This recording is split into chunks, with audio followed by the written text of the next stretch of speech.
boom da, a boom da, a boom da. Yeah, that was me. AI can't do that. Well, at least not yet. The pictures you looking at, not gonna lie, AI made those. The voice, that's me. The opinions, mine too. Now, here's where people get weird. Mention racism and everybody immediately jumps to the same chapter of the book. America, slavery, segregation, civil rights. Li- Like racism showed up one morning, punched the time clock by saying 1619 and said, time to get to work. Nope, that's not what happened. Racism is way older than America, older than Europe, older than Christianity, older than most countries people can name either from memory or just Googling it. And some of the earliest examples we can actually document didn't come from white people. They came out of Africa. Yeah, I know that hurts. Everybody just got uncomfortable. Good. Stay with me. Because history is a lot more complicated than the movie trailer version.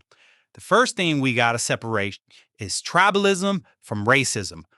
Those aren't the same thing. Tribalism is simple: my people, your people.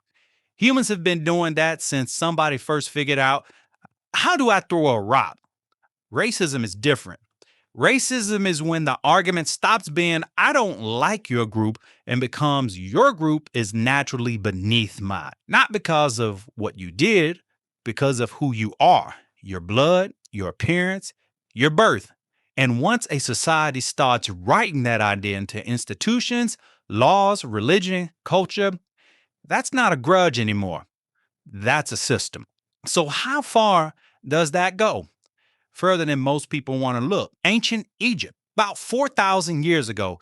And let's be clear about something. Ancient Egypt was in Africa, not Europe, Africa. Egyptian records and artwork regularly categorize, I should say, neighboring peoples, Nubians, Libyans, Asiatics. Different groups were depicted differently, described differently, ranked differently. There's a collective of writings historians call execration texts, basically an official enemies list. And the language isn't just these people are against us, it's closer to those people are beneath us. That's a different level. That's a worldview, and it existed 4,000 years ago in Africa. History doesn't care about anybody's preferred narrative. Now, maybe you're thinking, okay, but that's one civilization. Fair enough. Let's keep moving. China, the Han Dynasty, built one of the most powerful empires on earth, and they had categories for the people living beyond what they considered civilization. Some groups were described as raw, others as uncooked. Think about that for a second. Human beings classified like food, not equals projects. People who need to become something else before they count it. Let's take India. The caste system lasted for thousands of years. Not based on talent, not based on achievement, but birth. You came out the wrong family. Congratulations. That's your identity now. Some groups were considered untouchable, literally. Physical contact could supposedly contaminate you. That's not a social club, that's a hierarchy with religious backing. Greece, everybody loves talking about Greek democracy. Cool. The Greeks also called non Greeks barbarians. That word comes from how foreign languages sounded to them. Bar, just noise, not speech, noise. Imagine looking at another human being and deciding they're basically a walking sound effect. That's where the word comes from. Yeah, barbarian. Then there's the Arab world. Long before Europe crossed the Atlantic, slave systems already existed throughout large parts of Africa and in the Middle East. In 869, enslaved Africans launched a massive uprising in what is now Iraq. The Zanj Rebellion. Not Alabama, not Mississippi, Iraq. 900 years before Columbus even got on that boat. The point isn't that one group was secretly worse. The point is that this wasn't unique. So when European powers started conquering huge parts of the world, they didn't invent hierarchy from scratch. No, they didn't. They industrialized it, scaled it, expanded it. Now I know what some people are waiting to hear. See?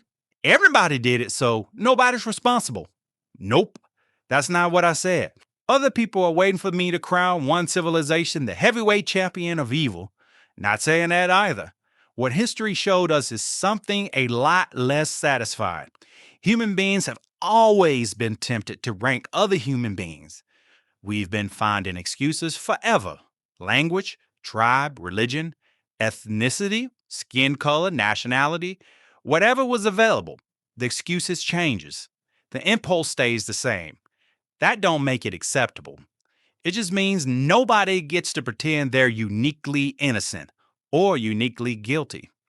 Every generation inherits this mess, then gets to decide whether they're adding to it or cleaning it up. That's history. No neat ending, no movie speech, no magical lesson everybody no magical lessons everybody agrees on. Just a problem humanity keeps dragging into the future. Next episode, where did ancient cities put all their poop? Yeah, that's the actual question. And the answer tells you more about how a civilization rise and fall than most history books ever will. That's next time on Mike. The visuals are AI, the voice is mine. If this make you think, send it to somebody who thinks they already know everything. See you next episode. Peace.